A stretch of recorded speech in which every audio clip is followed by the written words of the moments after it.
Welcome to Precise Elements. In this video, we are going to look at projection in Plato and the meaning of the fourth method. We find it interesting to a high degree that our professors, with their epistemological sophistication and heuristic sophistication, refer us to free invention and discovery of the ancients, which Einstein specifically mentions, and Platonic mathematical simplicity. Why would this be the case? Well, we venture to say that this heuristic is in want of an internal summit, an apex.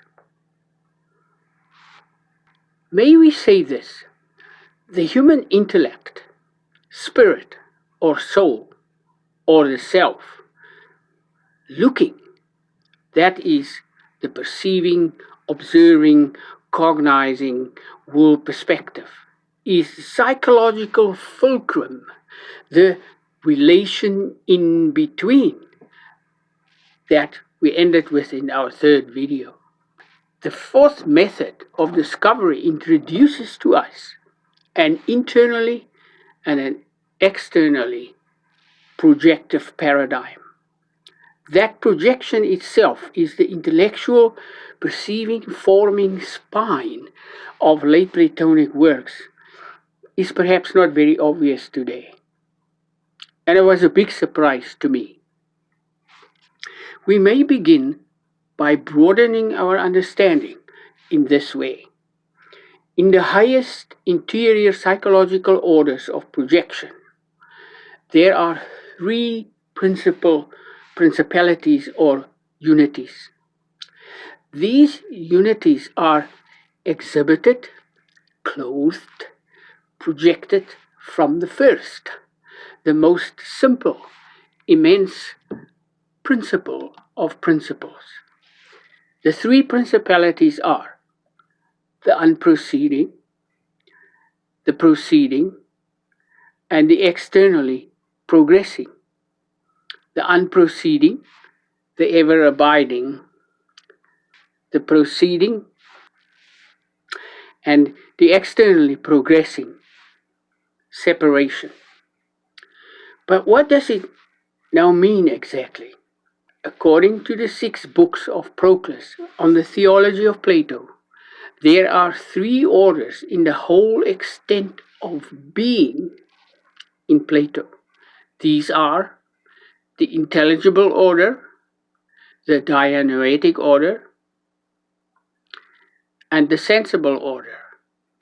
These 3 living orders of being, together as one unity, projects the final cause. That is, they constitute as a unity the genesis of the infinite forming abundance of the whole sensible universe. In this video, we focus particularly on the capabilities of the human soul and the extremity of all projections. What then does this internally projective world structure of Plato have to do with the fourth method of knowledge? The fourth method of knowledge forms the internal summit of the dialectic advancing in Platonism through the philosophical methods of demonstration, argumentation, and proof. It forms the cognitive intellectual summit to which the ancient contemplator strives in his learning. We may say this fourth method of knowledge is the internal intellectual and a mystical summit of discovery from the perspective of the relations of knowledge in between that governs our viewpoint on individual and on cosmic scales. From this, insight and its discovery is internally formed in the human psyche. It constitutes an internal understanding and an elevation of the total internal relations of knowledge of the contemplator of the human soul. Damascus says, the soul extends herself inwardly to the summit. The fourth method holds in its summit the prototype of action in one's own sphere. Socrates teaches us in a more ancient time, the soul enters within herself. My own perplexion is with the psychology of looking, with the observer and frames of reference in psychology and in physics.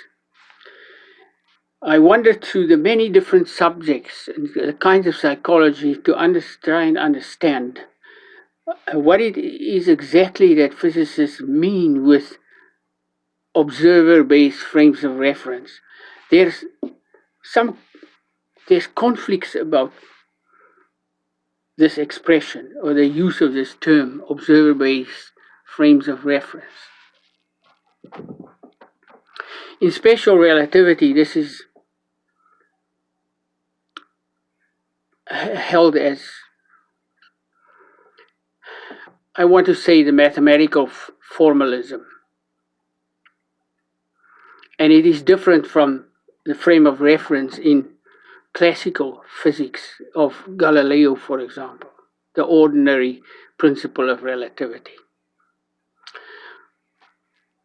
But is it possible that there existed before that the idea of a frame of reference? In the next video, we will examine